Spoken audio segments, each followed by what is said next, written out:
Astagfirullahaladzim.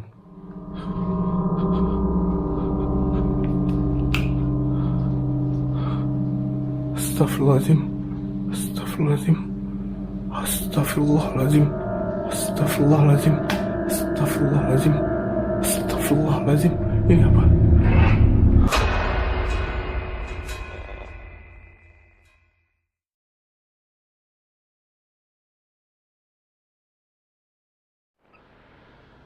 Oke teman-teman, welcome back to Bucin TV.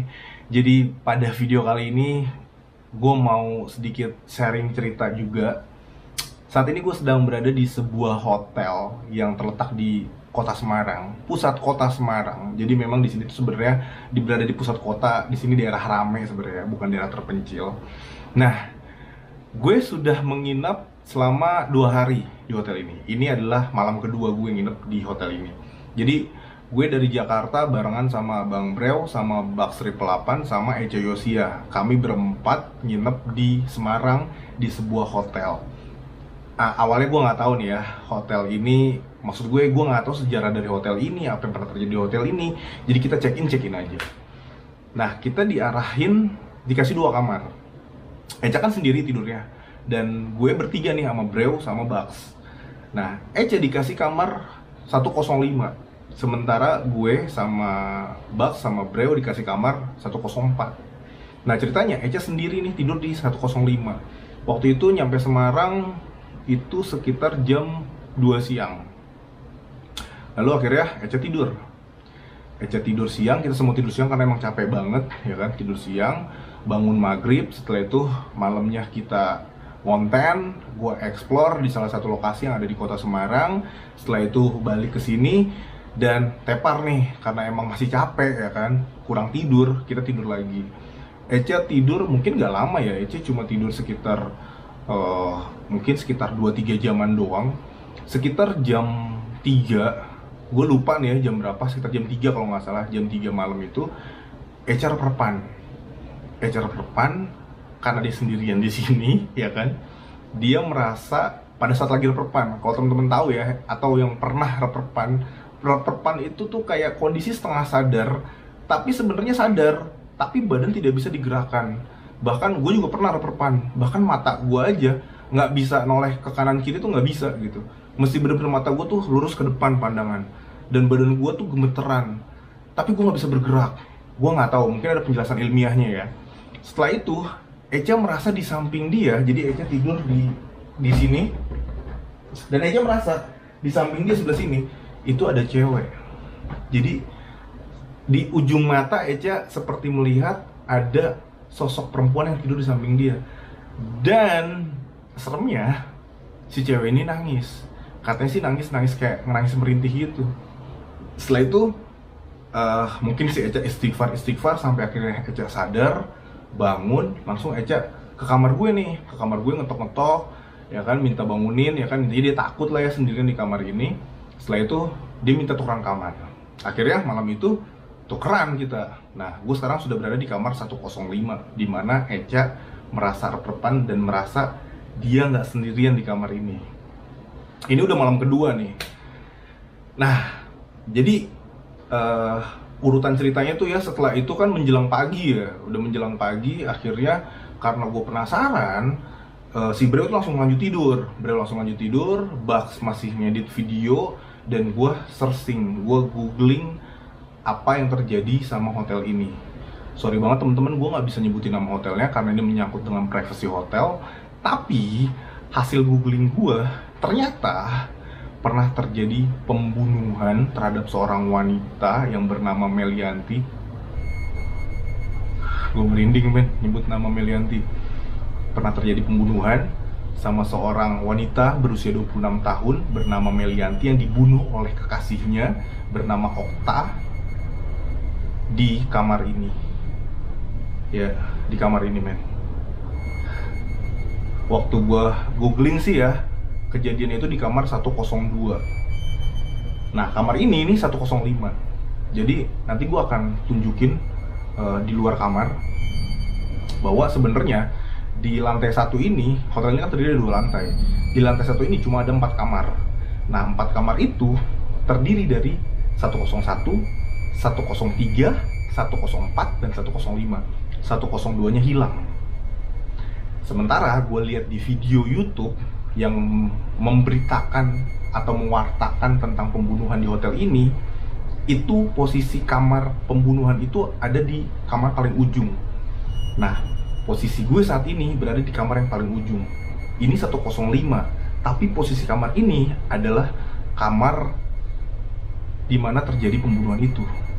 Berarti analisa gue, dulu kamar ini adalah kamar 102, tapi sekarang sudah dirubah menjadi 105 dan 102-nya dihilangkan.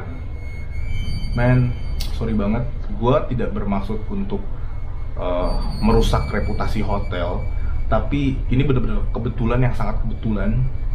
Gue juga sebenarnya gimana ya, jadi gue nyampe sini, gue minta kamar sama resepsionis, dan si resepsionisnya langsung ngasih kamar ini ke kita berdua, ke kita berempat, sorry maksud gue, kasih kamar 105 dan 104.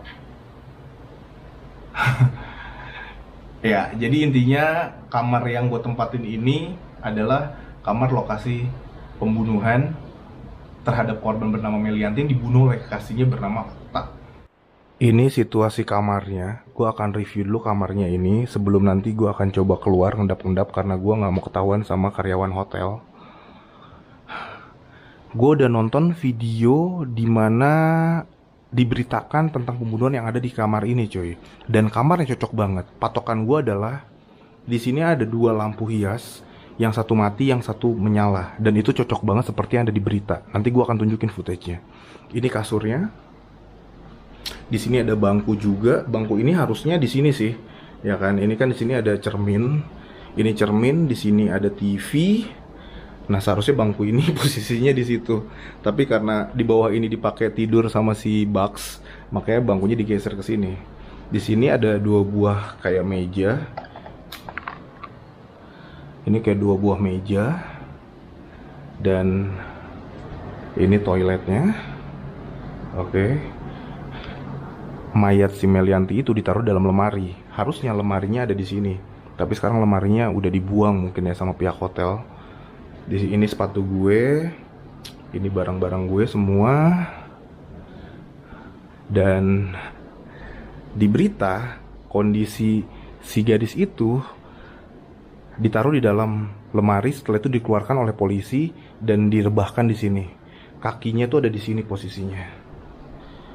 Nah, nanti gue akan tunjukin juga footage-nya bahwa kakinya tuh kelihatan dari sini. Oke, gue mau keluar tapi gue mesti hati-hati nih. Gue ngintip dulu ya, takut ada karyawan hotel.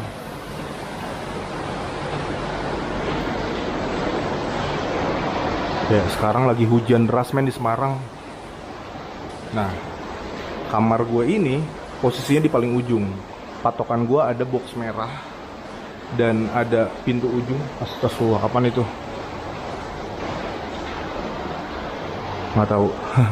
Patokan gue di situ ada box merah. Lalu di situ ada pintu ujung 2 dan ini kamar 105. Dulunya 102. Dan kita lihat ya ke sana. 103.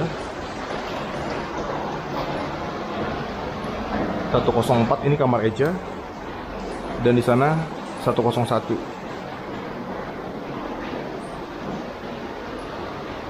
101.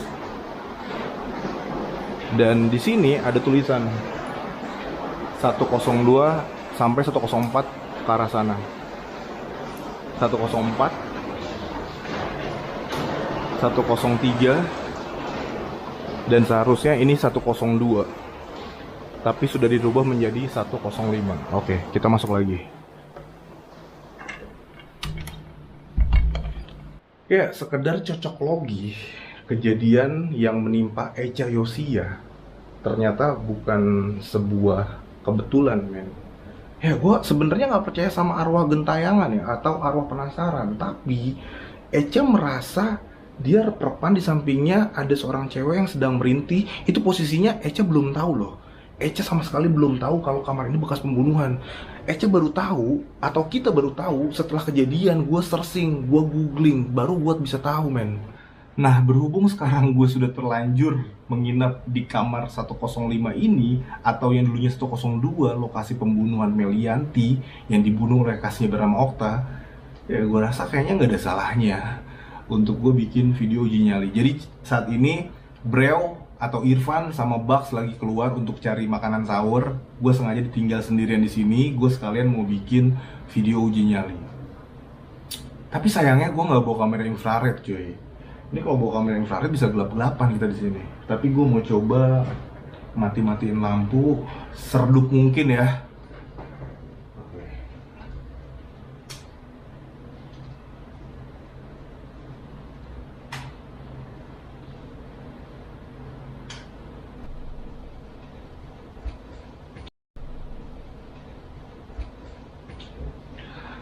Oke, ini kayaknya udah cukup redup. Gue mau uji nyali di sini sekitar 10 menitan, benar-benar sendirian. Apakah gue mengalami gangguan seperti Echa?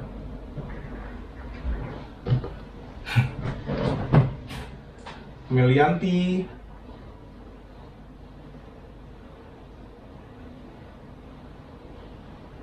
apakah benar kamu ada di sini? Apakah benar kamu masih tinggal di sini? Ya sebenarnya gue nggak percaya sama arwah gentayangan sih. Kalaupun memang ada interaksi, itu merupakan jin yang menyerupai korban pembunuhan itu, dan tujuan jin itu untuk menakut-nakuti kita. Itu yang dilakukan mungkin sama jin ini terhadap Echa. Kita lihat. Gue mau tidur-tiduran di sini.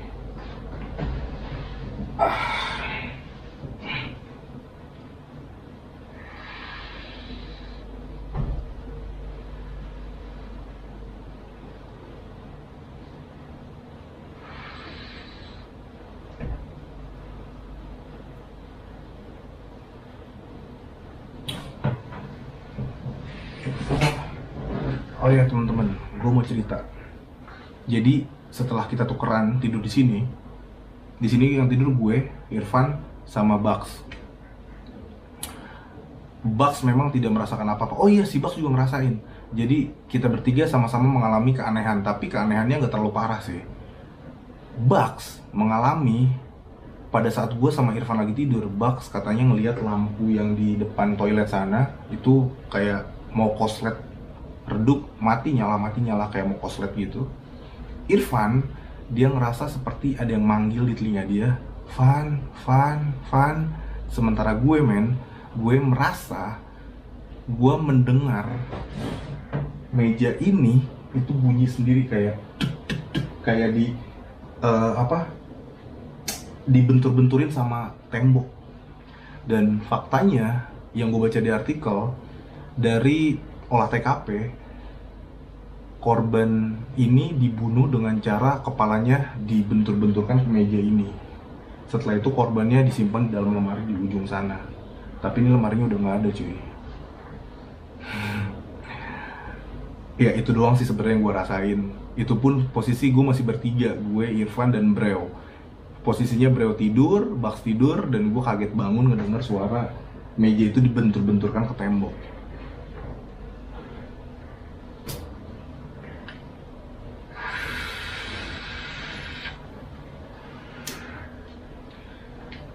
Sekarang gue sendiri dan gue mau coba panggil Melianti.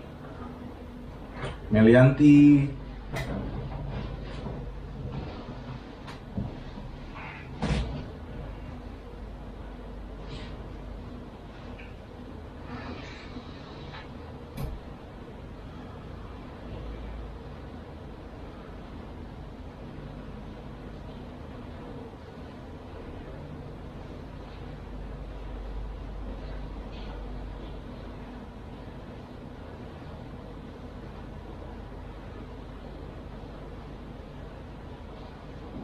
Melianti.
nunjukin jam ya. By the way sekarang jam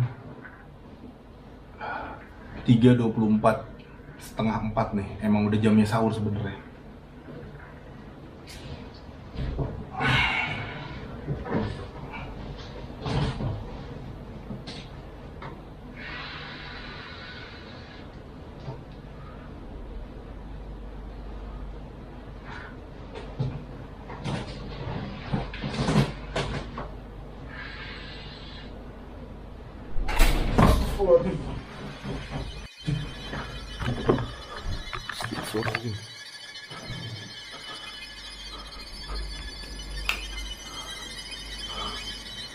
Astagfirullahaladzim.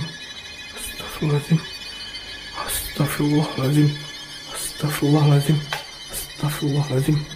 Astagfirullahaladzim. Ini apa?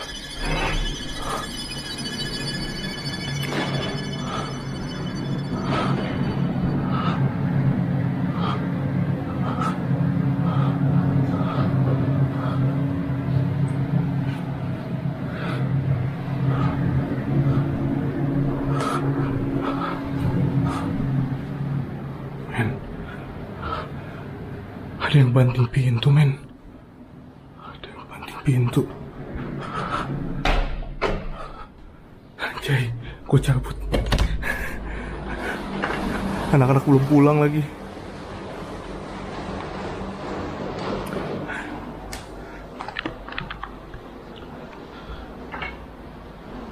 Buka.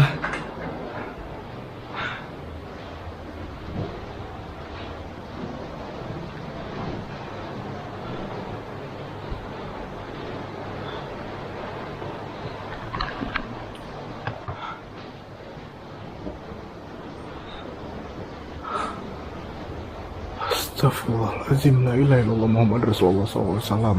Astagfirullahaladzim. Astagfirullahaladzim. Pintunya kebanting sendiri, men. Anjing, udah, gue cabut ah. Men, gue cabut. Mana sendal gue?